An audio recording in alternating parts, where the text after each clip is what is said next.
And we're back in the car like we never left. Welcome to the Confessions of a Not So Dangerous Mind podcast. I'd like to thank you all for spending some of your hopefully happy hump day evening here with me in New York. But once again, we're going to skip past all that promotional jazz and get right to the guts of the episode.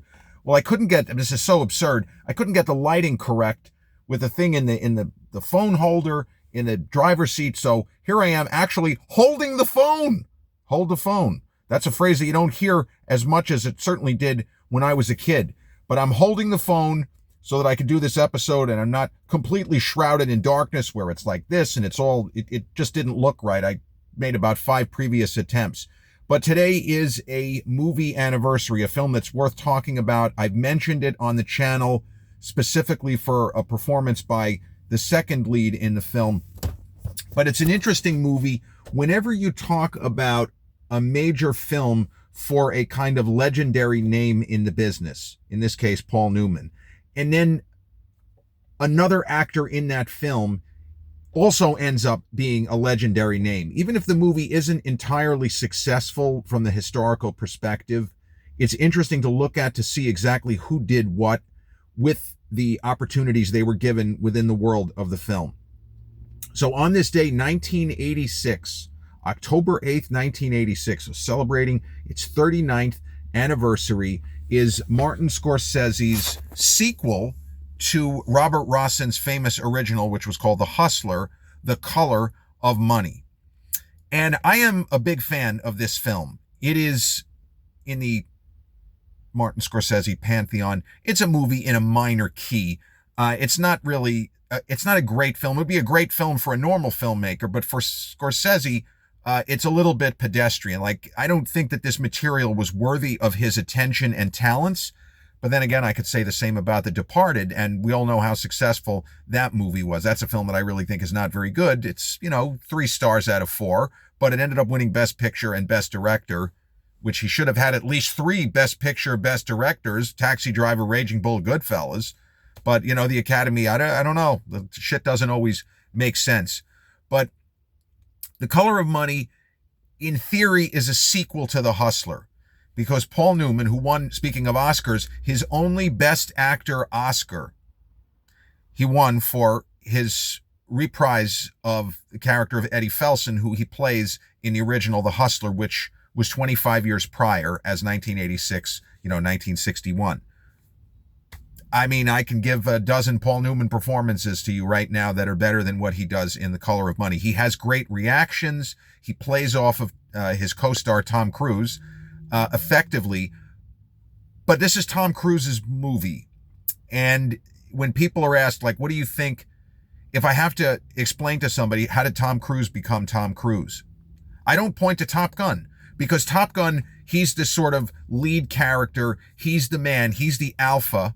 He's the maverick, literally, figuratively, symbolically. And he plays that part like an alpha, and it's a movie star kind of performance, but it's a movie star kind of role. And in theory, The Color of Money is about Eddie Felson. But the way Tom Cruise engages in The Color of Money, it almost feels like the movie is about Vincent, the character that Cruise plays in the film. And I feel like, similar to Scorsese with The Departed, which would be 20 years after The Color of Money, the Academy just was tired of screwing over Paul Newman. And Paul Newman is one of the not only best people to ever work in the movie business, but he was a phenomenal actor on top of being an iconic, legendary movie star. And you point to performances, whether it's HUD, whether it's Cat on a Hot Tin Roof, whether it's Cool Hand Luke, whether it's a supporting turn in The Sting, or lead in Butch Cassidy and the Sundance Kid. Newman was a phenomenal actor, and always a bridesmaid, never a bride. And my father's single favorite movie with Paul Newman, and his favorite Paul Newman performance, was The Verdict in 1982, but that was Sir Ben Kingsley's year for Gandhi. There was no scenario in which Newman was going to win that award. So if you didn't know that the character of Ed Felson had appeared in a previous movie, you kind of wouldn't know, because the truth is, from my perspective, other than a couple of nods to the earlier film in dialogue from Paul Newman when he says something to the effect of, "It was over for me before I started," and a couple of people recognizing him for the kind of his past. He never really got off the ground as a pool hustler in that original film, which is just a phenomenal movie. It's, considered by many to be the greatest sports film ever made. And then you get into the argument, well, if that's a sport, then Rounders is the best sports movie ever made, because then poker's a sport. I mean, it's broadcast by ESPN, isn't it? But it is, if you just look at it as a standalone film, which you can, it takes a kind of age-old story and puts a different sort of spin on it. And it also furthers something that Tom Cruise had kind of begun with Top Gun, where you have this kind of hot, young, and in this case, I don't mean physically hot, but somebody who is always restless and does not take orders particularly well. They want to do things their own way. Sound familiar? So you had in Top Gun, the naval, like they're trying to rein in Pete Mitchell or Maverick. And then you look at Val Kilmer's Iceman, and really Maverick should be more like Iceman than vice versa. But there is this kind of almost battle between this is how you're supposed to be versus this is how I'm just going to be. And certainly the sequel gets to Top Gun Maverick, which is better than the original. It gets into that as well. But The Color of Money is the first movie where a character played by Tom Cruise comes under the influence of an older, wiser, sage type of character. And you get a little bit with Tom Skerritt in the original Top Gun. But in The Color of Money, Paul Newman is his character of Eddie Felson. He was a pool shark who was on his way to carving up the circuit when he got kind of sidetracked and screwed over. And even though he's probably the best pool player in the country, it doesn't matter, because as he puts it in this film, it was over for me almost before it started. So when he meets Vincent, he sees opportunity. He himself is not really playing. Of course, he can shoot pool better than 99.9% of, he can just walk onto a rack and shoot, but he hasn't practiced. He's out of practice, and he doesn't really want to play anymore, but he has an idea that he can be what's known as a stake horse. They don't really use that, except maybe in poker, but he can stake Vincent to money, and let's see how much money we can take doing some old school pool hustling, going to various pool halls across the country and pretending to just be a normal ham and egger like a regular pool player and not a shark, and start losing and dumping on purpose. And then as you increase the bets, seemingly doing something you don't do if you're playing cards, either tilt in poker or steaming, we called it in blackjack, but you're not doing it. You are simply losing games when you're only betting $20. And when, can we double the bet? You lose again, and double the bet, you might lose again. But then when it's 500 a game, you start to chop the guy up. That's basically how hustling works. And Vincent doesn't really want to do it the way that Eddie wants to do it. And there is the conflict between them, and also the Mary Elizabeth Mastrantonio character, really good performance by her, even though the character is not much there. It's a bit of a thankless role. But she's smarter than she lets on.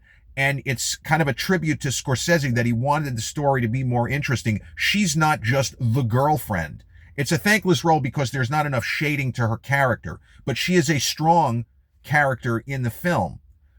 She's pretty much running the show, and she controls Vincent, not the other way around. And it's a little bit of a twist on the usual way that this might get done. But with Cruise's career going forward, when you look at the kind of young buck and the older, wiser, allegedly, father figure, if you will, a couple of years later in Cocktail, the Brian Brown character is kind of, it's not an accident that this was the same template, and Roger Ebert in his review, he talked about it. And in Days of Thunder, the Robert Duvall character is doing the exact same thing. And in The Firm, the Gene Hackman character is doing the exact same thing. Like, this was a running theme in Tom Cruise's work. Also, the obsession with eyes that we get in a lot of movies, Mission Impossible and Minority Report a little bit. But also the running, right? He does a lot of running in his movies. But the notion of the young kid who is talented, brilliant in whatever field he's in, but needs guidance. This was a real part of Tom Cruise's career. And now as the older guy with Top Gun Maverick, it was a little bit of a spin on that, where he's the older guy, even though he's still doing his own thing, and he needs, to kind of guide Rooster if possible. Just keep the kid from dying. Just don't let him die. Don't let him go up in the air. My God, the father, they're all going, don't. But obviously then there's no movie if that doesn't end up happening. So in the world of this film, Eddie Felson is a successful liquor salesman. He sells it at the street level and also wholesale. And he's pretty comfortable, but he misses the juice. He misses the action of his former life, which, as I said, he didn't really have it for that much, but he misses things that the average person would be trying to get away from, which he has gotten away from, lives respectably, has a beautiful Cadillac and a really nice car of the era, mid-'80s, whether it's an Eldorado or a Coupe de Ville. It's a beautiful car, and he has money. He doesn't probably have to work very hard anymore, but he really misses being in the dingy pool halls with the people drinking and wondering who's the hustler here and who is the mark. And Cruise really is just electric in this film. And he's so good. If somebody asks me to name, like, what are the 3 or 4 best performances in Tom Cruise's career, I'm going to name The Color of Money, because Newman was a dynamic screen performer. Even though he played characters that weren't always alphas, on screen he had the standing and the bearing of the guy who knew he was the man.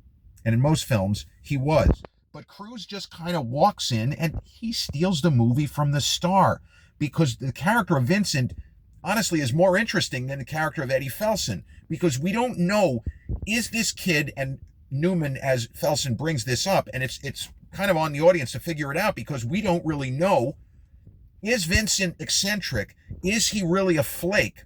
Or is he leveling from the very beginning? Is he playing poker? Is he pretending to be a flake? Is he pretending to be eccentric? I don't think so.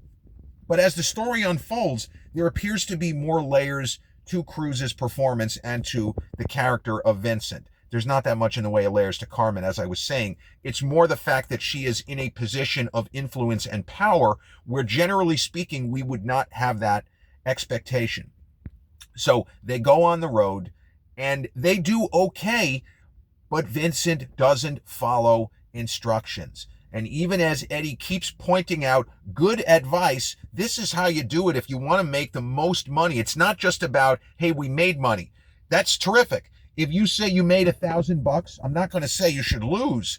But if the opportunity to make 5,000, 8,000, that's the goal. That's what you shoot for. You want to have a match game against a guy who thinks he's going to beat you just because he thinks he's the best, but I know that you can take him. Now, as a fan of the movie The Hustler, which is much more serious and honestly a pretty depressing movie, but beautifully acted with Newman, of course, the great Jackie Gleason and George C. Scott, and Murray Hamilton, the mayor, the almost ill-fated mayor in the original Jaws, and a supporting player in one of my favorite movies, John Frankenheimer's incredible science fiction postmodern Seconds.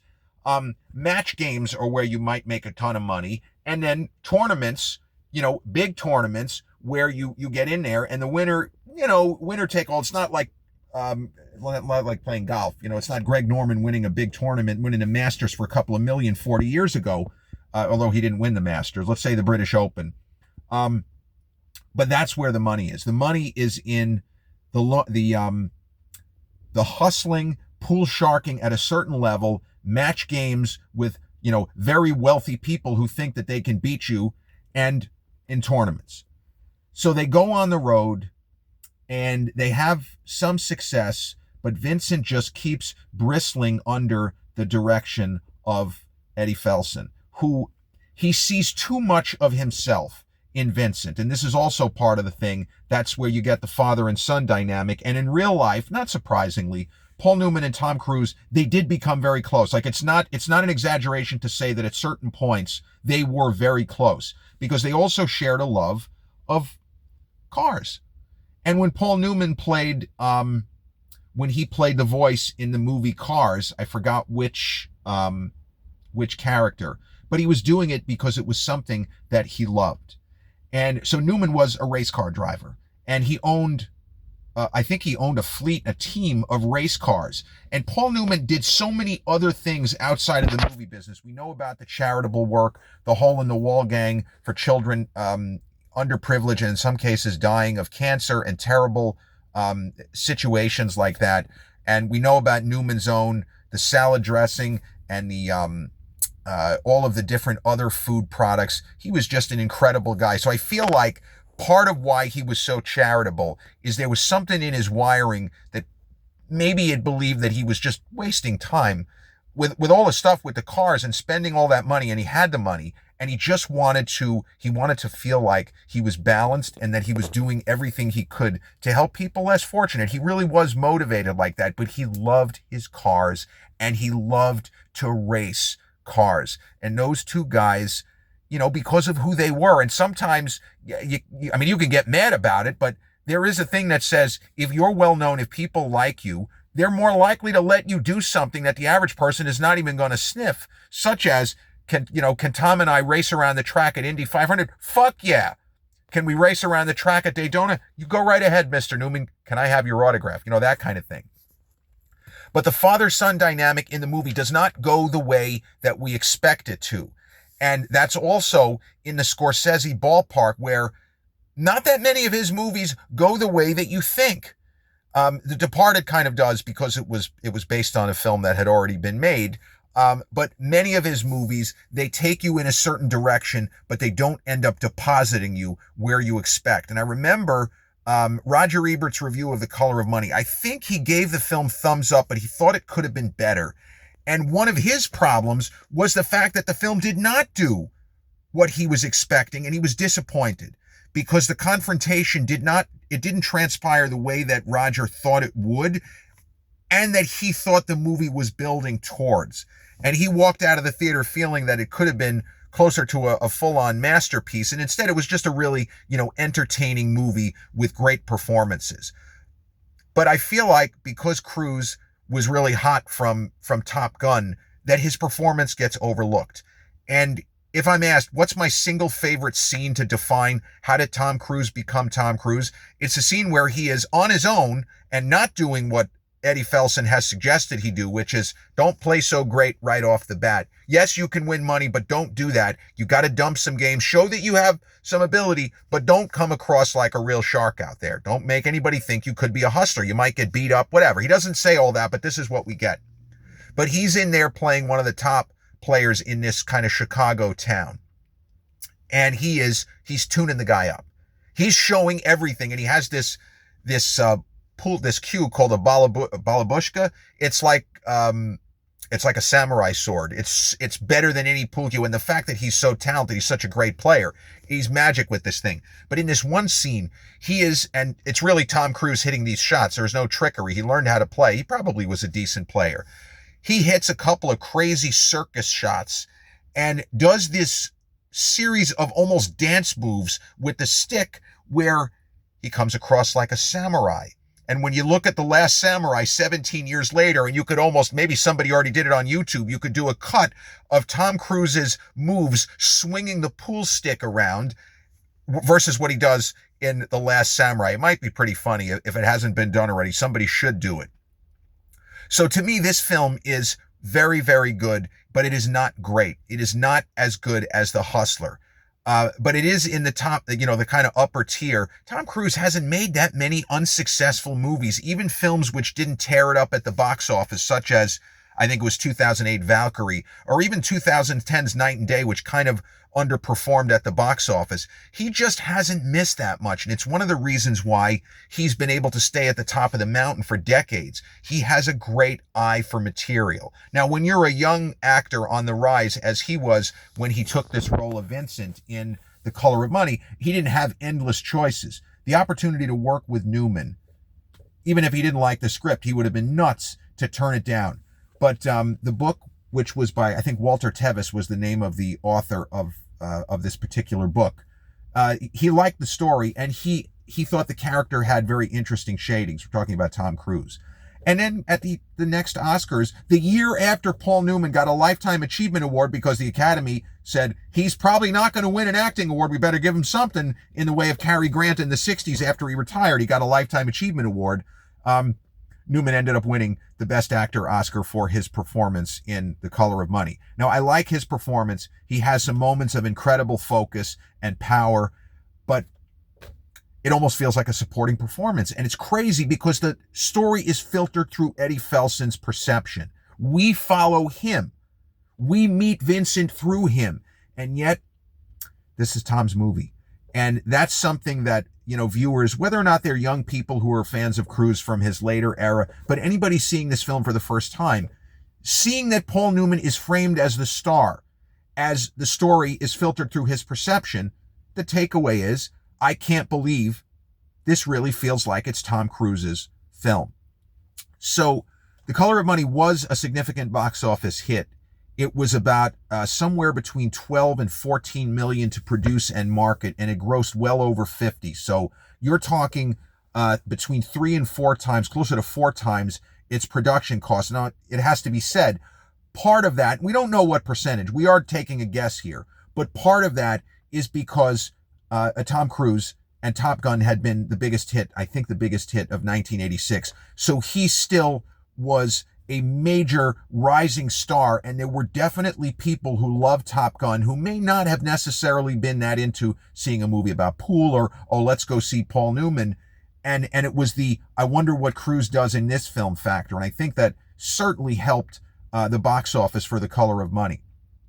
But I didn't see this film until sometime in the 90s. After watching The Hustler, I kind of, not to pat myself on the back, but I sort of inadvertently did it the right way. I rented The Hustler in like the mid 90s. I didn't see it in film school. Interesting. There are certain movies you would have expected at in a certain class I would have seen. But the Martin Scorsese movies that I saw in film school, I saw Taxi Driver in, I think, 2 different classes, and Mean Streets in one class, and studied New York, but we didn't screen it in any class, and didn't watch Raging Bull. Sometimes it was a question of what course and what professor teaching what course, because if you took, for example, Film Now, which was movies in the United States and around the world from 1960 at the time to 1995, your syllabus would be entirely different depending on who the professor was. They would stress certain things, they would focus on other things. But I did not see The Color of Money until watching The Hustler in about 1996-ish, and then saw The Color of Money. I saw them in sequence, and The Hustler is just a better movie, but The Color of Money is super entertaining. And Scorsese manages to make it visually interesting, even though a lot of the movie is just guys slamming the shit out of ball. You're hitting the cue ball into the 9 ball, the 6 ball, the 3 ball. That's the movie. And no matter how many angles you could come up with, it's still going to be the same thing. The 9 ball has to drop last or first if you can take it out on the break. Where I live, this is so stupid, I'm going to tell you anyway. I bought a 9-ball rack because the rack where I am had just was a regular rack for 15 ball. And I've actually sank the 9-ball on the break, and I'm a terrible pool player, but I can hit the cue ball hard. I can really slam it. I can't control it. But maybe one time out of every 100, I can sink the 9-ball on the break. And that's kind of the nirvana, the holy grail of this particular movie, is when can you do it? And there's a couple of laughs where Newman's character, Eddie Felson, almost does it. Tom Cruise does it at one point. But this is one of those movies that I always recommend to people. You don't really have to have seen The Hustler, and you get it if you just watch this movie first. I almost think it's better to watch this and then go back to see The Hustler, because it's going to give you the wrong idea of what this is if you watch The Hustler first. But I guess it doesn't really matter. The Hustler is a 4-star film. The Color of Money is somewhere between 3 and 3.5. And part of it is because Martin Scorsese subverts our expectations, that the film is not as kind of sparkling or a rah-rah inspirational entertainment as it could be, because The Hustler is for sure not an inspirational entertainment. But it gets its point across that in the way of the natural, sometimes natural talent just isn't enough if you lack character.